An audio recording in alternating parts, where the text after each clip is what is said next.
Recientemente, un estimable señor diputado de apellido Feinsack hizo una intervención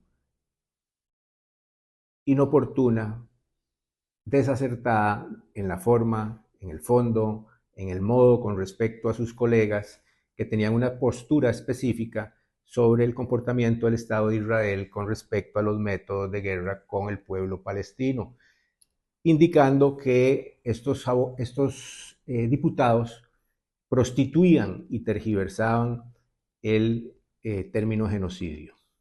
Vamos a hacer una reseña histórica breve para entender que el derecho penal internacional tutela en el artículo 5 del Estatuto de Roma cuáles son los crímenes internacionales competencia de la Corte Penal.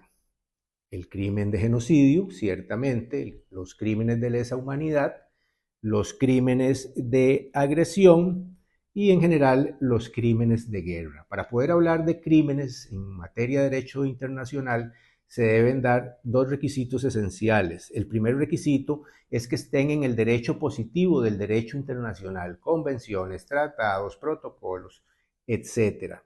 Y en segundo término, que esos crímenes estén también normados en el derecho represivo interno de los países que son parte. Por eso se denominan crímenes y no delitos.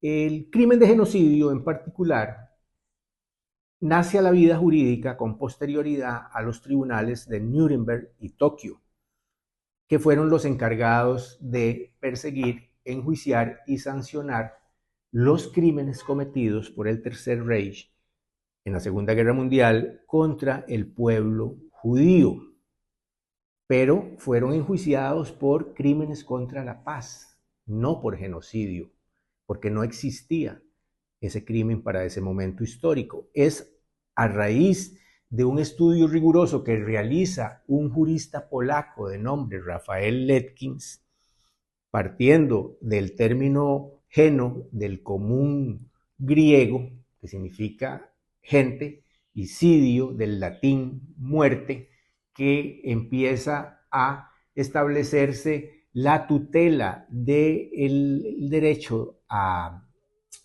tutelar mediante el crimen de genocidio y se inserta y se incorpora en la Convención contra para la prevención y sanción de este crimen en 1948.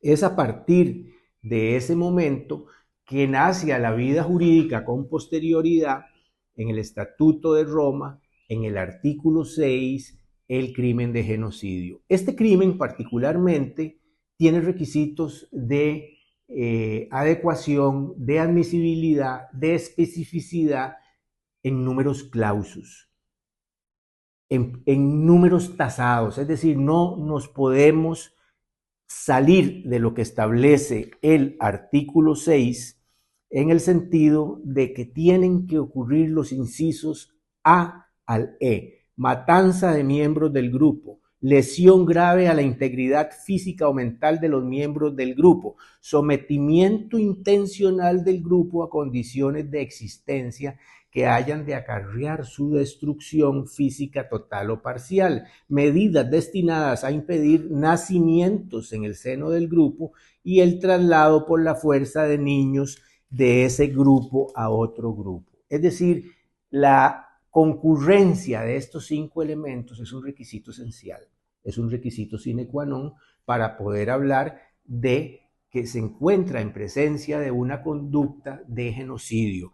Pero adicional, la norma en relación con este crimen requiere un doble dolo, lo que se conoce como un dolus specialis. ¿En qué sentido? En el sentido de que el perpetrador tiene que tener la intención total de destruir parcial o totalmente un grupo nacional, étnico, religioso como tal.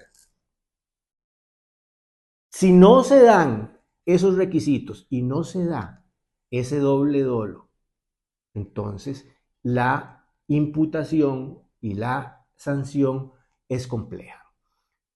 ¿Será impune entonces la conducta si no tenemos los requisitos del artículo 7 y ese dolus especiales? Por supuesto que no, porque entonces el artículo 7 nos dice en los crímenes de lesa humanidad, el asesinato, el exterminio, la esclavitud, la deportación o traslado forzoso de la población, el encarcelamiento, privación de libertad, la tortura, la persecución de un grupo o colectividad con entidad propia, la desaparición forzosa, el exterminio, la esclavitud, de manera tal que los métodos de guerra que utilice un Estado en relación con otro, la inanición, por ejemplo, el permitir que una población se muera de hambre, el impedir que llegue ayuda humanitaria, este tipo de conductas podrían no ser un genocidio, pero igualmente serían un crimen de lesa humanidad. Entonces, así las cosas, vemos que efectivamente hay que hablar con seriedad y establecer adecuadamente cuáles son las fuentes normativas y cuál es el respaldo para sostener lo que se dice. Por ejemplo, el crimen de agresión, entendida la agresión como de un Estado a otro, también tiene sus elementos identitarios. Se requiere como delito especial propio que quien comete ese delito sea un miembro de las Fuerzas Armadas, sea un miembro del Estado, etcétera. No lo puede cometer cualquiera. El genocidio sí lo puede cometer cualquiera. Crímenes de guerra de esta otra naturaleza también podría cometerlos cualquier otra persona que sea parte del conflicto. Pero se debe de hablar con fundamento jurídico, con conocimiento, antes de despotricar y de poner ejemplos, incluso muy groseros, en cuanto a la misma tesis que se pretende defender.